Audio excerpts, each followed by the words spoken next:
Hey everybody, welcome to the fourth and final workshop of our mentor program. I am so sad that this is our final workshop, but I'm so excited for you all to jump into this final workshop. We've got a lot to cover this evening. We've got an amazing guest speaker for you this evening. I think you're going to really enjoy this. Now, this workshop is all about how to make the most out of that first internship. How do you make the most of that first internship or first job? Maybe you're jumping into a full-time job, you're a senior, you're graduating, maybe you're hopefully jumping into an internship. Even if you're not jumping into an internship, maybe you're working on a part-time job that you want to make the most out of for the summer. That's okay too. This workshop is all about how can you make the most out of that first opportunity over the summer so that you can really set yourself apart. By the way, if you have a part-time job and you don't have an internship, there are plenty of ways that you can go about setting yourself apart in that part-time job that could lead to internships down the road. Seriously, do not settle and do not sell yourself short for the network that you could create from any particular opportunity. I know that I could tell you that back in the day when I was a server and bartender, I met plenty of people that ultimately opened up doors for opportunities that I ended up taking advantage of later. You never know who you will meet, even in the jobs you think are not your main thing. It's understandable, but leverage it. Don't ever write any potential connection off. So, as you all know, my name's Garrett. I'm the founder of Ambition in Motion. This workshop's going to be about 50 minutes long. Please ask any questions you have. If you have any questions in the comment section, as you all know, I'm gonna ask 3 questions during the duration of this workshop. Your job is to answer them within 24 hours of this workshop going live. I don't necessarily know exactly what the questions are going to be. I always prompt them based on our guest speaker. Sometimes I'll slip in an intro question during this segment here. It just depends how I'm feeling for the day. So I'm so excited for you all to jump in, learn from our guest this evening. I'm so excited to learn your answers to the questions that we ask you, and I'm so excited to engage with you all. Now, I really want to set the expectations. As you all know, you're not going to get an internship handed to you on a silver platter. That's just not how this program works. Now, by the way, have students landed opportunities at Google, major investment banks, major engineering firms, major marketing firms? Absolutely, happens all the time. But have they done that as a result of meeting with their mentor, taking advantage of the things that they've learned through this program? Yeah, absolutely. But if you think this is going to get handed to you on a silver platter, I think you already know by now that's just not how this program works. You have to work for the things that you get. Now, this platform can be a springboard for you to get to where you want to be. Leverage this as an opportunity to really launch your early career path. Absolutely, yes, this is something that can really do make a huge impact on you getting to where you want to be. But this is not a handout. This is not something that is just given to you. This program could be critical to you really setting yourself apart compared to your peers. Take advantage of it. I really think that you're going to enjoy what we have to say in this workshop this evening. Now, I really want to talk about the intentionality of feelings, because here's the thing. At the end of the day, how you make someone feel in a given moment is going to really impact how they feel about you down the line. So I want you to just take a quick moment on a piece of paper or on your phone. I want you to identify, how do you want other people to feel about you? So when you're going into that first job, that first internship, that first part-time job, how do you want your boss? How do you want your colleagues? How do you want your peers? How do you want other people to feel about you? Write it in the comment section. Write it down on a piece of paper. I want to know, how do you want other people to feel about you? Because that intentionality is so key.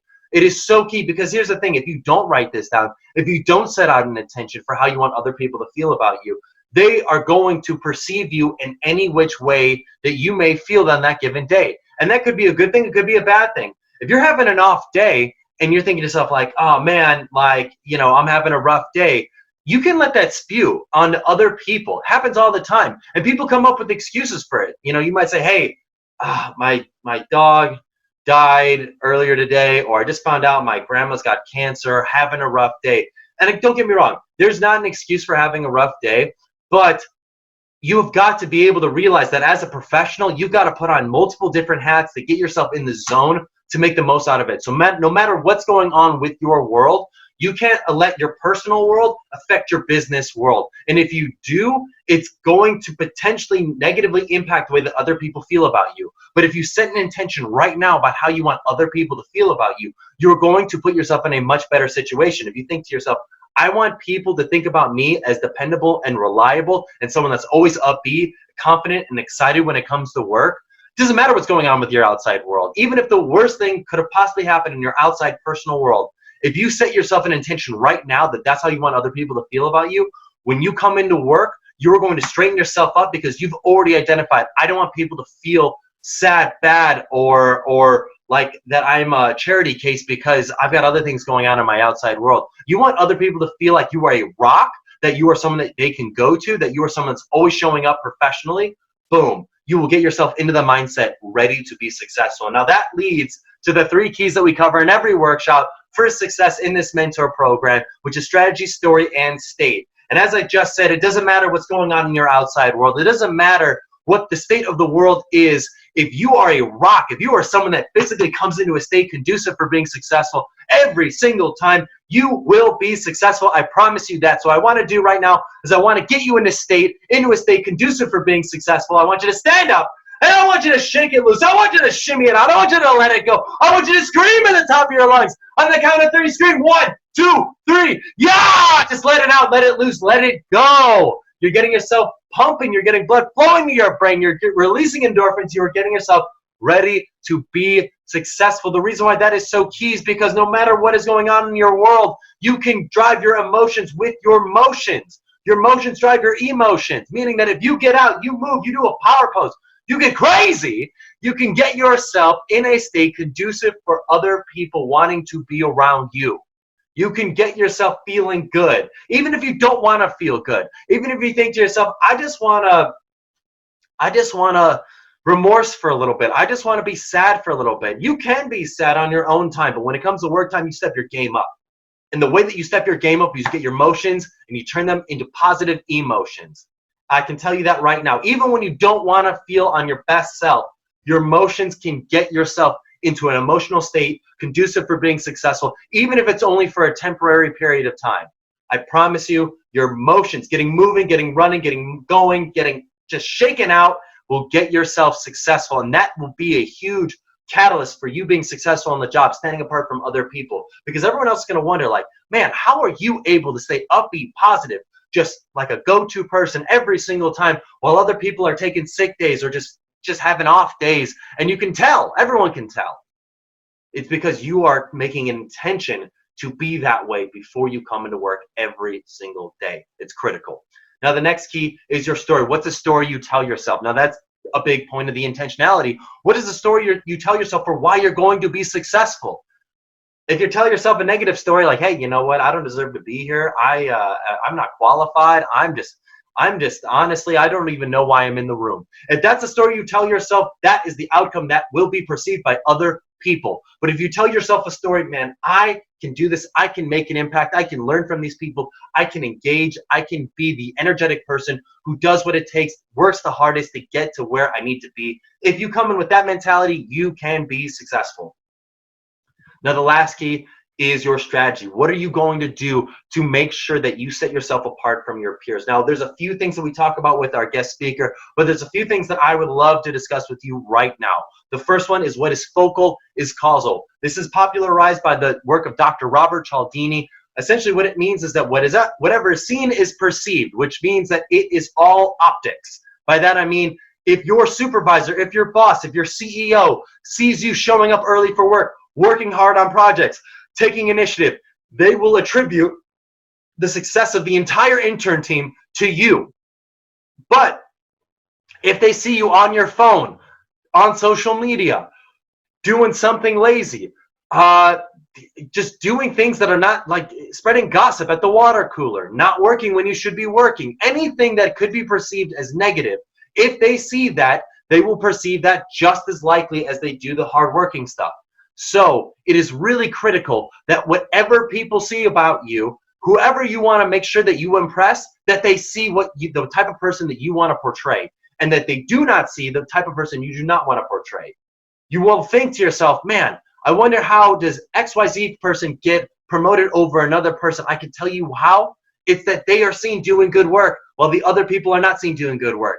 Make sure that you're seen doing good work. In fact, what I always find the most interesting about this research of Dr.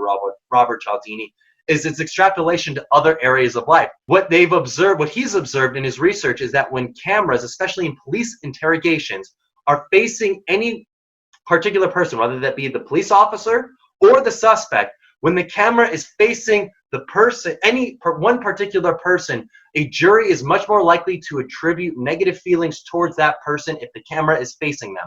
So if the camera is facing a suspect in an interrogation, the jury is much more likely to attribute guilt on the party of the suspect than they are to think that the cop is asking leading questions, trying to get an answer that may not actually exist. However, flip it around. When the camera is facing the police officer, not the suspect, the likelihood that the jury is going to think that the cop, the police officer, is asking leading questions, trying to get an answer that may not actually be essentially the guilt of the person who's under interrogation, it essentially increases substantially more. The point I'm trying to make is that when what people see is what they perceive. So at the end of the day, if God forbid you're ever in a police interrogation situation and you notice that the camera is rolling, at the best you want to make sure that the camera is side by side equally to you both, or not facing you and facing the police officer. It's crazy how much of an impact that has on how people perceive other people. But more importantly, as it pertains to the workplace, make sure that people see you doing good work and not see you doing bad work. It's not a tit for tat type of thing. One bad deed is about 10 good deeds worth. You have to really, really make sure that you're not seen doing anything bad, or you are going to be on the shit list of your supervisor. And that's not a place you want to be. So the next thing that I want to talk about is this theory called the next in line theory. Essentially what this says is that when somebody is talking or about to speak, their likelihood of retaining any information before or after their speech is very low. So if you know that your supervisor is about to give a presentation, or someone that you really look up to, maybe you are about to see a keynote speaker, you're thinking to yourself, I love this keynote speaker, I love what he or she has to say, I want to go up to him or her after their speech. Bad idea. Here's why. People, when they speak, are much more likely to think about what they just said if they just finished giving a speech, or what they're about to say if they're about to give a speech. Their likelihood of retaining any new information is very minimal. So therefore, you need to give the person you're trying to make a positive impression to a leeway period before you bring up new information to them, because that will increase the likelihood that your message is actually going to resonate in their mind. But if you come up to them right before a speech or right after a speech that they just gave or are about to give, their likelihood of remembering what you said, very low. So just something to keep in mind. This also applies to a boss who's giving a speech, any colleague that's giving a speech, anybody who's about to speak publicly for anything.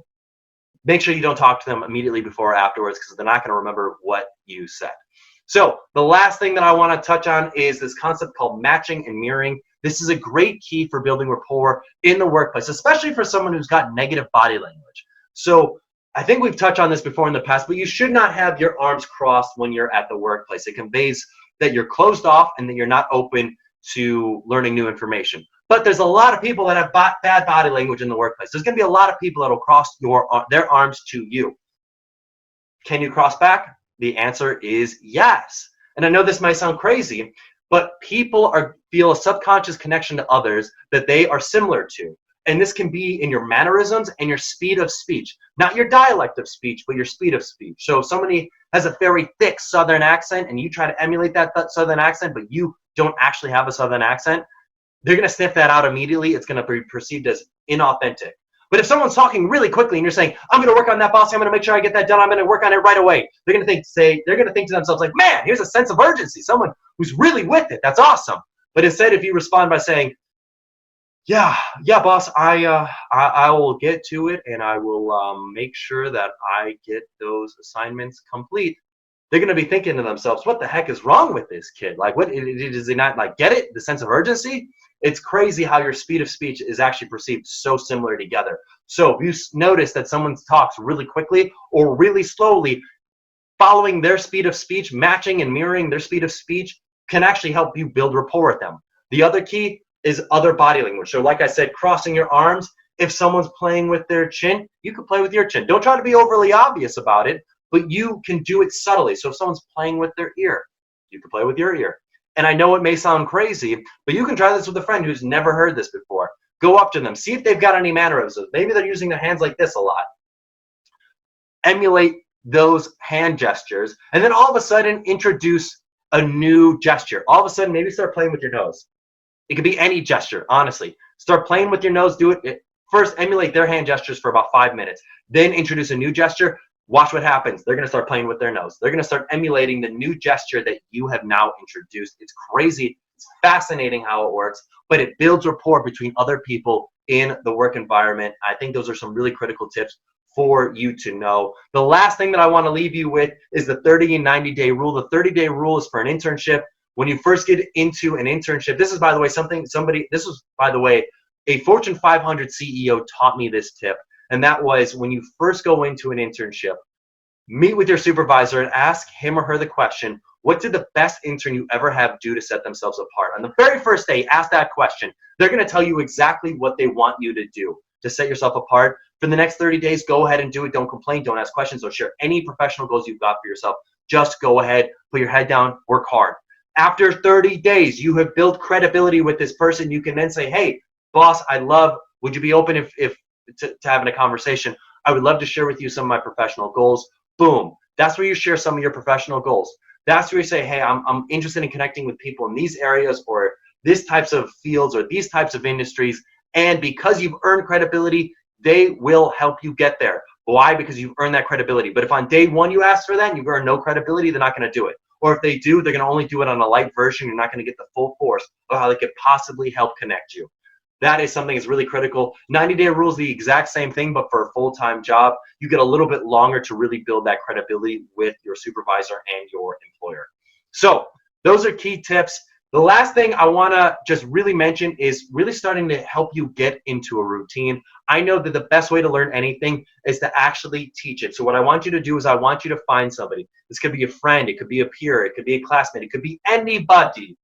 Teach them something that you learned in this program. Teach them anything you learned in this program. We know that students who tell at least, we know that students who tell at least 20 people something that they learned in this program, that their likelihood of landing the job, the internship, getting to a graduate degree increases exponentially. We know that the more people a student tells, the more likely they're able to do that. What we've identified as 20 is that magic number. And this doesn't necessarily have to be you teaching them a full seminar of anything we taught. It could be literally you bringing up casually in conversation, like, hey, I learned about this thing called matching and mirroring. It's really fascinating. Boom, that's it. That's one person. Or multiple people if you're in a group. But what we've learned is that the more people you tell, the more likely you are actually going to retain this information, the more likely you are going to actually apply it into your professional life, and the more likely you are actually to achieve the goals you have set for yourself professionally. It's crazy how it works. It's a network effect. It really does make an impact. So I want to challenge you that after this workshop, you go out, you identify a friend, you teach them something you learned in this program, and its likelihood of sticking increases exponentially. I really want to challenge you to do that. This is our final workshop. I'm really excited for what you are able to accomplish over the summer. I would really encourage you to be in the program next semester. You're going to get a new mentor. We're going to have new speakers. We're going to talk about new content. I think you're going to really enjoy it and really springboard your career into another level. I think you're going to really enjoy that. Thank you all for being here. Have a wonderful rest of this workshop. I look forward to seeing you on the next part. Welcome to our workshop this evening. I'm so excited to dive into our topic. Our topic is how to prep for that first job or internship. So you've been going through this program throughout the semester. Now we're starting to look at, okay, am I going to pursue an internship? Am I going to pursue a job? How can I go about transitioning from maybe that first internship or that first job into a full-time offer or to more promoted opportunities within the organization that we're pursuing? Fortunately, we got a great guest with us here this evening. We've got Sneha Pankaj. Sneha is doing some awesome work in the engineering space. Sneha, thanks for being here. Happy to be here. So Sneha, I would love to just get started with learning your story. How did you get to where you're at today? And because I know you, I love your entrepreneurial story as well as your corporate story. And I think that's really great for students to hear. Do you mind just sharing with us a little bit about how you got to where you're at today? Yeah, absolutely. So I had actually started programming out of spite at age 14 because other people were kind of doing it, but not really. And one of my friends was just like, why would you do programming? And I was just like, why not? So I wasn't particularly interested in the subject matter. It was more of like, I guess growth mindset as a teenager. So wait, when you say what you did out of spite, what does that even mean? Is it like angsty teenager as opposed to like doing drugs or listening to hard rock music. You're like, I'm gonna code. I'm gonna develop my brain and learn how to software develop. It was the school that I was at. You had to pick some electives when you're in ninth grade. So that's at 14. And it was a all girls institution. So people went many different ways, and it's an elective. So it's supposed to just help you boost your grade, right? Like nobody's trying to get into anything serious because it's supposed to be an easy A. And so folks were doing environmental studies and some of the other things that were of interest to them, but oftentimes like choosing a dance class or something like that for an easy A. A few of my friends were looking into computer science. I was kind of undecided, and then I think somebody came and spoke to me about that, and they're like, "Why would you do computer science? It's difficult." And I think I just read that as they didn't think I was competent enough, and I'm like, "It's an elective. It's fine. It doesn't matter." So I went into it, and it was a lot like math, and I was strong in math at the time, not so much anymore. So it just came easy to me because we were just, taking strings and turning them around and building a calculator and just, nothing that was a real world application at the time. So it just seemed like I understood how to break down a problem and then solve for it in sections. So that's kind of how I got into it. When it came to college, I had been programming for about 4 or 5 years already. So I decided to enter into a computer engineering program. This one was hardware first and then some components of software. I took my first circuits class and I knew I was a better programmer than I was a hardware engineer. So physics was never my strong suit. And luckily for me, Arizona State doesn't make you do physics as part of the engineering program if you're a CS graduate. So I ended up switching back right after my first semester into, your vanilla grade of computer science. Wait, did you grow up in Arizona? No, so I moved to the United States when I was 17 years old. Oh, cool. The choice of college then happened at Arizona, and ended up at Arizona State. But yeah, so my first semester I took that circuits class and I was just like, no. Anyway, so fell back into, CS because that's what I knew, and kind of went through the curriculum over at Arizona State. It was easy at first. Freshman year was relatively easy because I was used to a lot of the early stage programming that was being taught. But it skyrocketed to extensive difficulty as the years went on. I remember like junior year, I nearly was in tears because one of the nights my code wasn't compiling, and I called my mom and I was just like, should I still do this? And then, she was being nice and she's like, you have the option to do anything. You can do anything you set your mind to. And I guess I just got through that assignment and the rest of the degree. But yeah, it was a fun 4 years, easy sometimes, challenging other times.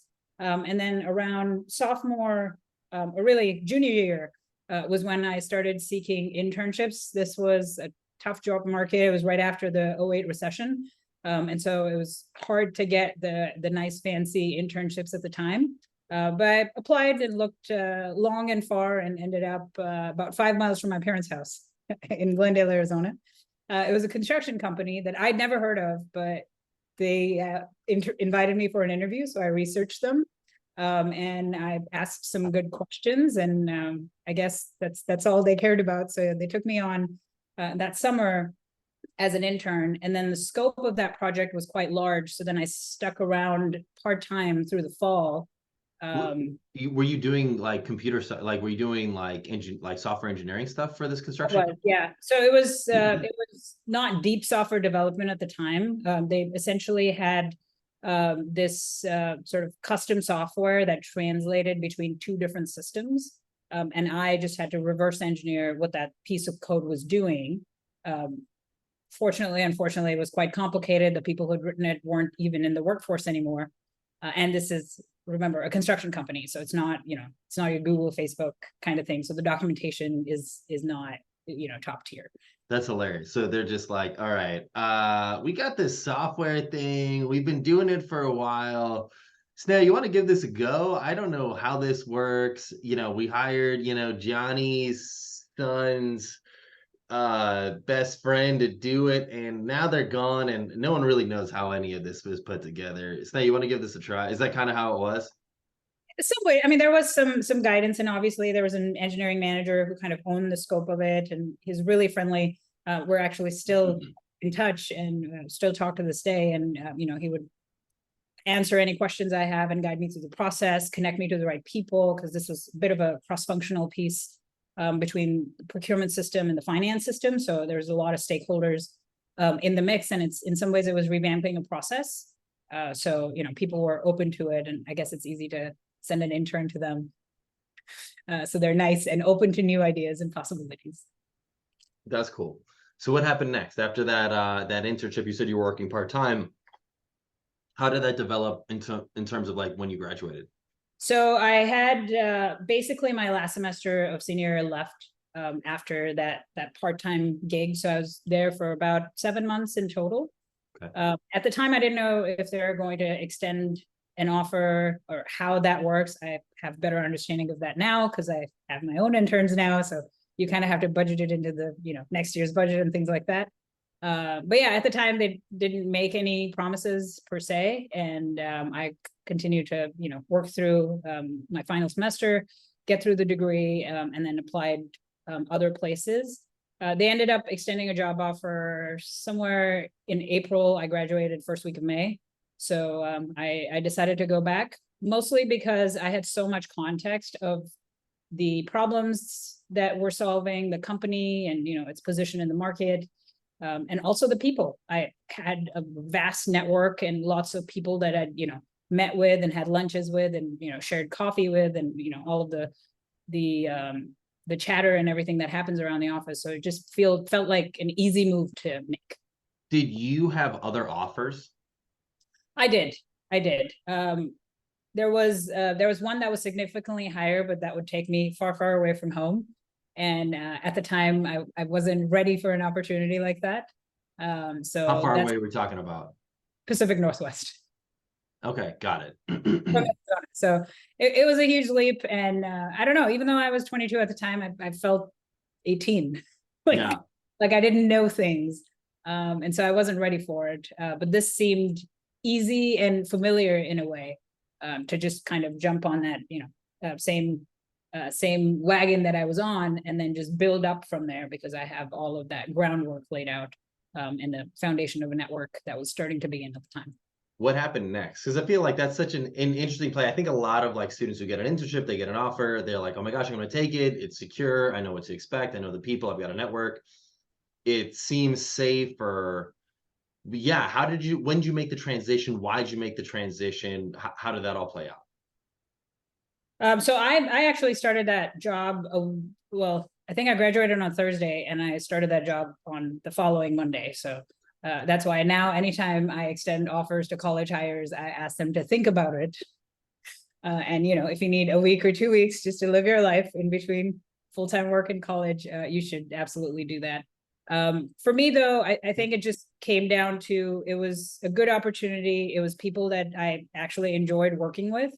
So I didn't want to pass that up. And I knew that, if things shift, or if I'm not working with the same people, I can always go and explore another opportunity.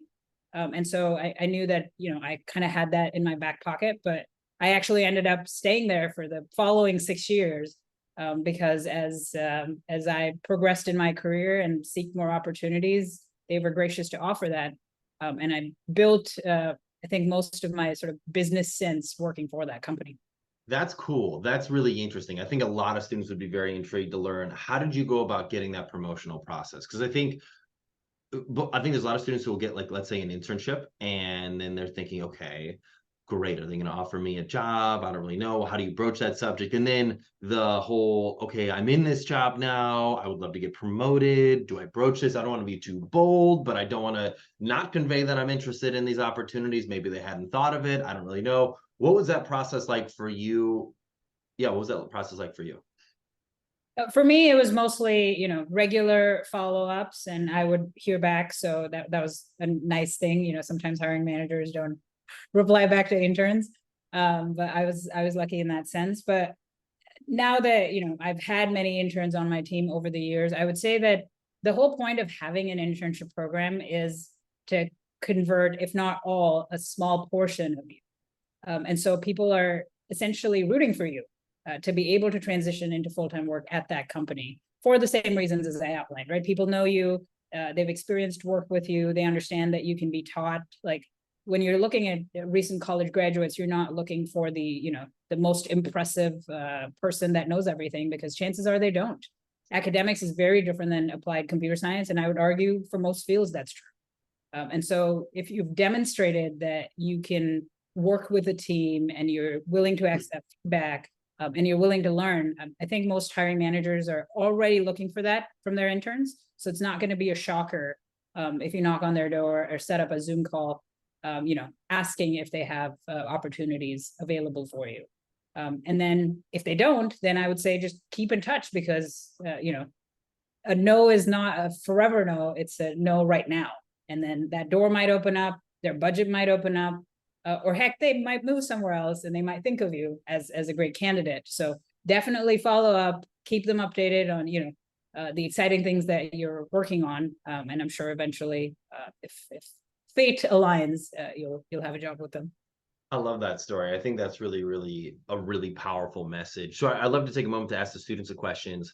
How do you plan on keeping your network updated on the accomplishments and the updates that you've got in your world? Post in the comment section. I'd love to learn. So Sneha, you're in this position where you're internal, and I love what you said of this is not a no now. This is not a no for forever, just a no now. I think a lot of times you get that rejection and you're like, those jerks, they didn't like me, they didn't see my potential, they just think I'm, they don't know what they're missing, all this sort of stuff. And it's like, well, hold on a second. They just might not have the budget to hire you at this juncture in time. Like maybe it's just not it's the timing is just off.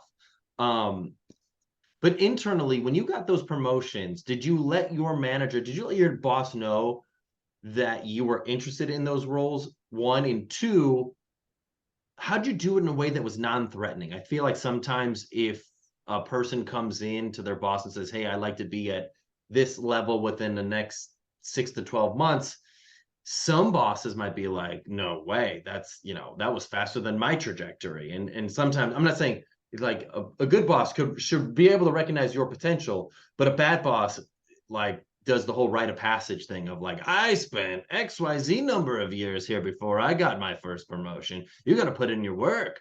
That's not great leadership, but sometimes that happens. How do you go about effectively communicating your goals and aspirations without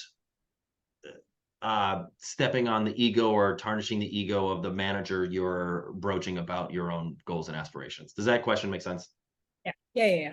I think I've been incredibly lucky that I haven't had bosses who've been trying to gatekeep and hold me in roles for defined amounts of time. I think I put that limitation on myself somewhat early on in my career, where I wouldn't seek too much if I hadn't been doing the thing for 2 years. Because that's kind of when you're demonstrating mastery in whatever job you are. But I think it just comes down to whatever role you're in, you want to be able to show that you're competent at it, and that people can trust you to do it, and you can do it, without much hand-holding. You can possibly even exceed expectations and become a subject matter expert in whatever you do. And then once you have that foundation of trust and somebody being able to give you a scope of work and you being able to deliver it, I think after that, you can absolutely, have that conversation with your manager about, hey, I feel like I've, grown a lot from this experience and I've enjoyed A, B, and C. I'd love to explore opportunities that allow me to sort of grow my potential further and skills further and just see where it goes. In my scenario, it was quite unique because I actually went from an engineering role over to a product role pretty quickly, like 2.5 years in. And that was mostly because there was a role that was open and they were interviewing people with not a technical background for a product role. Again, this is construction industry, so everything's a caveat. And I heard about it from a peer of mine. And, I was just like, hey, so do you think I should go talk to the boss? And we had the same boss. So He's just like, yeah, I think you should give it a shot. And I set up a meeting on a Friday. And I went in and I was just like, you have, no reason to believe that I'll be able to succeed in this, because, product management was just coming up at the time. Nobody was even calling it that. And I had an engineering background, so, there's no demonstrated success in the area. But I did promise him that I would outwork anybody he would hire. And the fact that I'd be learning and, keeping my ears to the ground, making sure that we're moving and progressing, based on the cadences and the milestones that have been established. And he at the time just took a chance on me, and very grateful. Shout out to Craig McKinley. Yeah, that was that. And then after that, that just sort of empowered me in a way, and then gave me the confidence to go for bigger and better roles, even if I, didn't have the official degree to suit it, or experience to the extent that, the hiring manager was looking for. I love that. I think the technical term is punching above your weight class. Yes. I love that. That's cool. Do you feel that the industry, or not, the area of study in the fact that software development has just grown exponentially over the last 15 years, do you feel like that contributed to how quickly you rose compared to maybe another industry where maybe there just might not be as many opportunities? Like, to your point, you mentioned that product development, product management, product leadership was not even, it was a very nascent kind of industry and space when this product position first came about. And now it's a very normal thing in a lot of different companies, software or otherwise. And so I guess what I'm just trying to say is, do you feel like your area of expertise, that being in software engineering, and the how exponential the growth has been in that area, played a contributing role in the opportunities you received? Or do you feel like it was more your proactiveness of conveying your goals? I think it's a combination of both. I think my mom's a nurse, so I always think of that as an alternate career path. And she hasn't had as many career moves as I've had through, that same period, if we're comparing. But I think that there are things that everybody can do, no matter which industry that they're in, around recognizing your strength and then communicating that, right? Like, doing the work is one thing, perception of your work is another, and then actually communicating and lining up results and expectations and all of that is important. So I think people can replicate that, but I mean, looking back, everything just seems nicely placed between the boom of the 2010s and my degree fitting right in, plus the proactiveness. I think it's all worked out. So I think a combination of both, but nothing that can't be replicated in a different industry. So what was the next step after this construction job? So after that, I'd kind of done the software thing for a little while. I understood how to build, how to partner with an engineering team, because I was on the product side. So I technically didn't, have engineers reporting under me. And I was sort of looking for another adventure. I had this entrepreneurial sort of idea in the back of my head, but I didn't know any entrepreneurs at the time. My parents are not even in corporate America. One's a nurse, one's a teacher. So there's no context of going off on your own, or even having sort of the background of being able to do this, even a small business, let alone a tech company. So it was quite a daunting thing. And I basically sat on it for nearly 3 years, just thinking through the problem, doing research, taking notes, determining sort of user journeys and flows without actually doing anything, without involving another person other than my co-founder. And just kept at it bit by bit. And then eventually I was going after sort of a people leader job at that old company, and that didn't come to pass for a variety of reasons. And so that's kind of when I determined that maybe my growth path had stalled a little bit in this particular space, possibly construction, maybe even that company. And so I had to look and do something different. I had enough context on software development. So at the time, it was between going off to business school or starting my own thing. And I'd saved up quite a bit for business school. So I decided to keep my money and bootstrap instead of attending business school. Really because I was coming to terms with the fact that, hey, why do I want to go to business school? It's because I have an engineering degree. I want to learn how to build a business. I want to meet people who build businesses or have context on, things that I don't. And so really just to, find people who are better than me at the things that I'm not good at. But then eventually decided that it was too expensive a gamble. Anyway, so yeah, I'd intended to attend UT Austin, but instead I moved to Dallas and bootstrapped a company for about 2 years. It was mildly successful while it was alive, but it was swallowed whole by COVID. So, but lucky for me, I'd kind of been in the business for a long time at the time. And then what at the time had seemed like a failure, right? Startup founder failed upon first attempt. Well, most startup founders fail at their first attempt. I didn't know that before. And there's only a fraction of startups that actually get funded and succeed.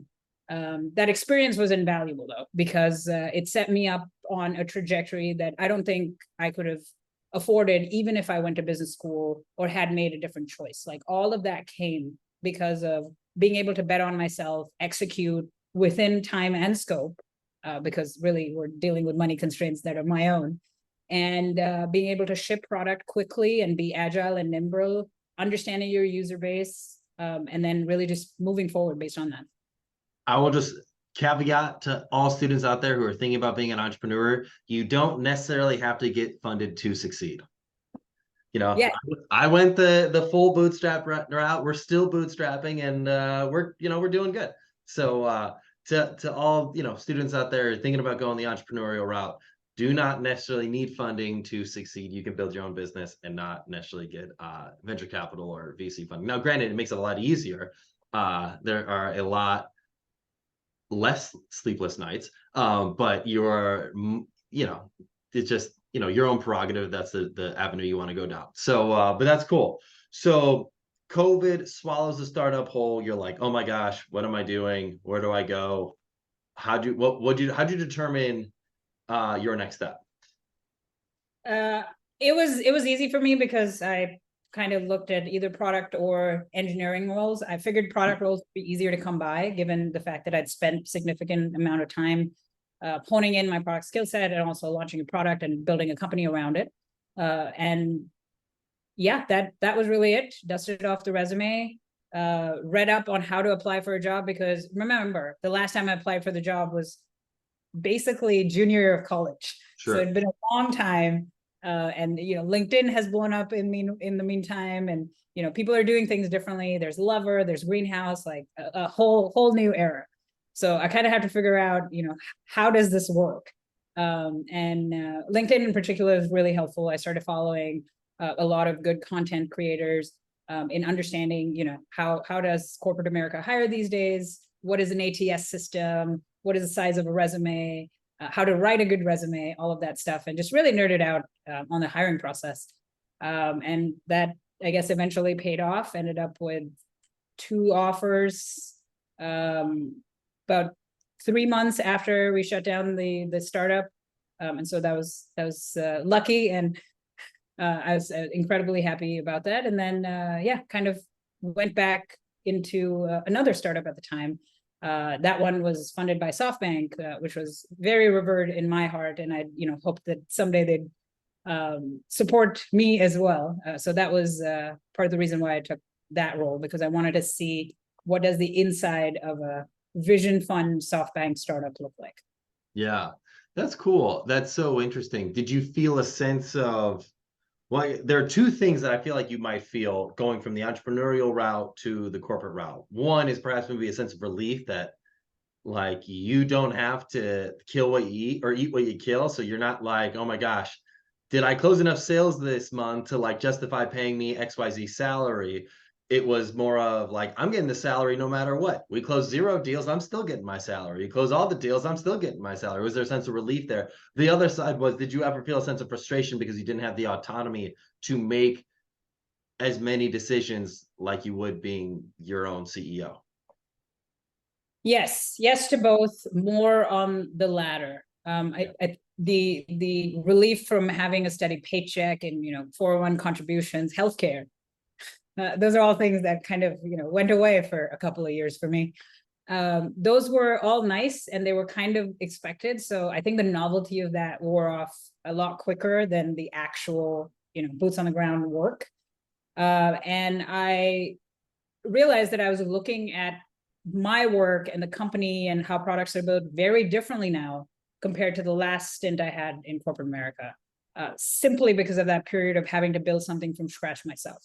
And so it almost seemed like I had more thoughts, more opinions that, were non-standard and non-conformist than I had previously, just, 2 years earlier when I was part of the product machine somewhere else. It was frustrating at times, but I think startup culture values care and, dedication. So if you are able to reach out to the right people and offer up, your frustrations in context to why, they might be able to guide you as to, why the product's operating that way, why the company's operating that way. And they may even take you under their wing and, make you do other special projects that may not come your way had you not said anything.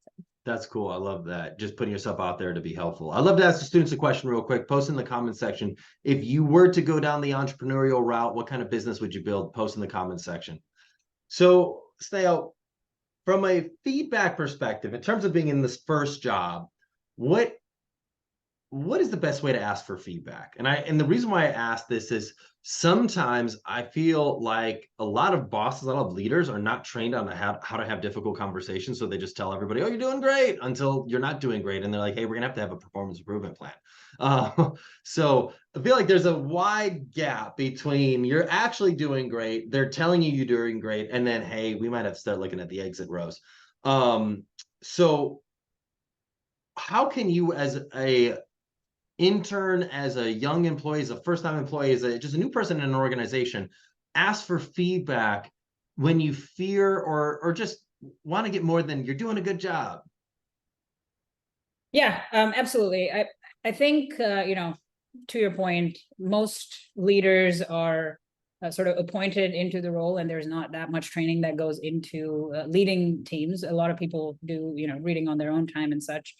Maybe go to leadership trainings, but a lot of this is, you're having to discover it from within. I think as far as feedback goes, if you are reflecting on the work that you're doing pretty regularly, and typically a company's, performance management processes will take care of this on an annual basis or semi-annually, maybe even quarterly.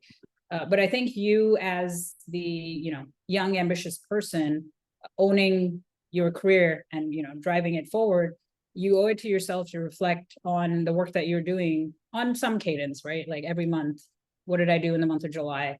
How did that, address the goals of this team that I'm working on or this company that I'm working on? And bring that back to your leader for feedback, essentially, because you're being proactive about finding gaps. And when you're early in your career, there will be many gaps. But the fact that you're reflecting on it, you're actually thinking about it, and then you're having a conversation around, hey, here are some things I think I need to be working on. Maybe it's communication style, or maybe it's how you network with people, or maybe it's attention to detail. You can have your leader confirm that and kind of build a plan together to be able to address that so they see progress. And then this way you've demonstrated that you have a growth mindset. You're able to identify your own mistakes. You're able to come up with an action plan and actually execute on it, so that next time they're looking for additional opportunities or people to promote, you'll be top of mind, because in some ways you've kind of laid the groundwork from the first time you asked for feedback. No, I think that's really good insight. I think that's a really great way of doing it, because that's also another great way of setting yourself apart.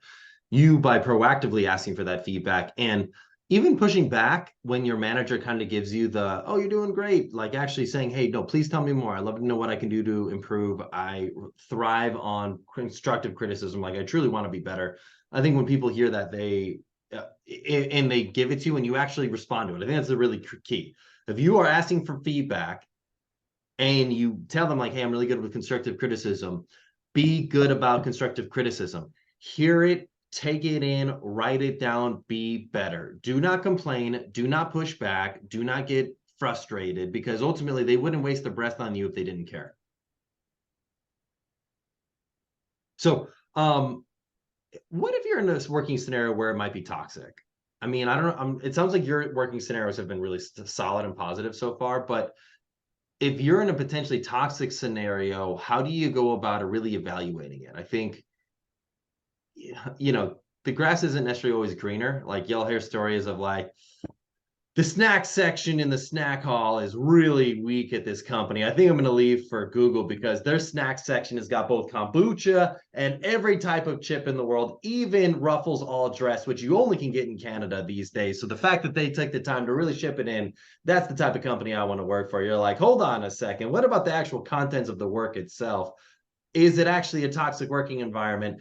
To the whole opposite end of where you're seeing people receive emotional, verbal abuse from somebody in the organization, but they keep putting up with it because they fear that if they leave, they will never find another job. Like those are two opposite ends of the spectrum. And I know I'm obviously being a little extreme in both of them, but if you identify one, how do you identify if a working environment truly is toxic? And two, if it is toxic, how do you go about getting yourself out of that scenario? Is there ever almost like a way to save the relationship or save the still stay at the company while removing the toxic person, even if they're your boss or someone that's higher you in the org chart? I think it would depend on the situation, right? Like, firstly, if you've stumbled upon a toxic culture, I'm sorry you're having to go through that, right? It's them, it's not you.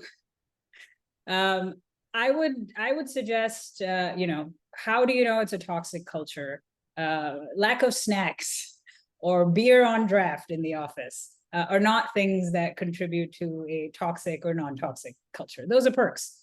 And hopefully when you're looking at the job offer you're getting, you understand whether you have stock options or not, whether massages are included, you know, things of that nature. And so you're walking in with that expectation. And of course, this depends on the company that you're going for as well, right? Like if you're working for something that's sitting in NASDAQ 100, work life looks very different there than something that's, you know, privately owned.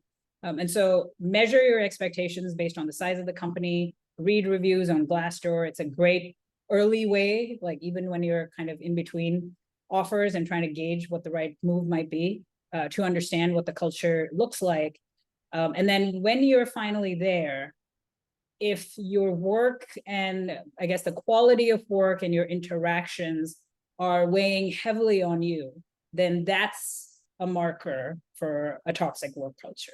So very little to do with perks and snacks and all of that, but more to do with the interactions, quality of work. All of that would contribute to, you know, something not feeling right. You don't feel like you can live out your full potential here. And some of the ways to confirm that, right? Maybe this is the first time you're experiencing a toxic culture, so you don't even know, like, are you crazy? Or is something else going on here? So you want to be able to validate that this is not just something that you're experiencing. And an easy way to do that is aligning with peers. So talk to other people at the company, talk to your peers, maybe outside of your organization or within, and just confirm that there's other people in this boat as well. More likely than not, they'll coach you based on what the situation is to be able to handle it better. The other way to do it is also talk to your boss. Like, they brought you onto their team, so they're responsible for you and your mental health. So if you're not feeling your best because of the scope of work that you're doing, maybe there's, you know, few hours in the day to get it done, have that conversation and be open and honest about it. You want to approach it strategically. So, you know, don't come from a place of emotion, rather come from a place of facts, and then just identify, you know, what's blocking you, because a toxic work culture will impact your output, which will ultimately impact, you know, the job you were hired for. So be proactive about that, talk to your boss, and then just get feedback and get their input on it. I want to ask the students one more question. Post in the comment section. How would you determine if a culture was toxic to you? I just would love to learn what do you think your threshold might be. But Sneha, for you, what about something right in the middle, like the Sunday scaries? Sunday scaries, for some people, they get them on Sundays because they're dreading going into work on Monday. That if someone gets it one time, they could perceive that as toxic culture, but in reality, like, because when I hear this whole thing of like, is the work weighing on you, the first thing I think about is the Sunday scaries. if it happens every day for perhaps months, I don't know, is that when you determine that it's toxic? How do you go about determining that based on like the Sunday scary spectrum? I think it comes down to reflection. So usually when you're new at a job, you might have more Sunday scaries because there's more unknowns, right? We don't know the people, we don't know the work, we don't know the organization, so we don't know what's coming at us the following week. But being able to reflect on it and identify the sort of, almost doing a root cause analysis, where you're identifying what's happening, what's triggering this, and then, why is that happening, and being able to sort of name that specifically, I think would be helpful. And then if that continues on for a long time, I would say, yeah, it's definitely something that you should bring on in a one-on-one with your manager and try to address it that way. They might have feedback for you. Maybe you're just overloaded and you're just, kind of feeling burnt out because there's more work than you can finish in any given week. And that's why you have Sunday scaries. So, they might be able to offload you or divvy up your responsibilities so there's not that much on your plate.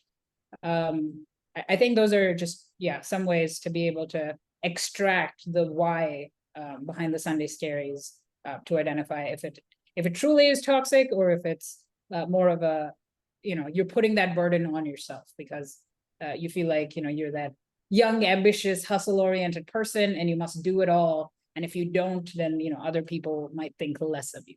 It's usually not the case. There's more work that can be done. That's why companies are in business. So you can't wrap it up in 1 week or 1 month.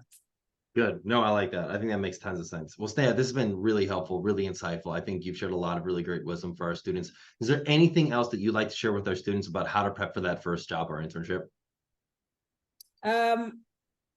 Look, transitioning from, being a student full time to working can be challenging. We're so used to attempting the perfect grades and the scholarships and the internships and the dating life, and all of that comes with college and even grad school for that matter. That you might be inclined to, channel that level of perfection into the workplace. But I would caution you from doing that because companies usually operate under tight budget and resource constraints. And so they're expecting you to assess all options, good, bad, and ugly, and lay it all out and drive one step at a time, make progress while mitigating the risks. So nobody's, seeking for the best draft. Progress is better than perfection. So don't let, that fear of failure and trying to be perfect keep you away from being able to churn out outcomes and progress for wherever you work. I love it. Great advice. Sneha, thank you so much for taking the time to be here. Students, thank you all for taking the time to be here. Have a wonderful rest of your evening. See you, everybody.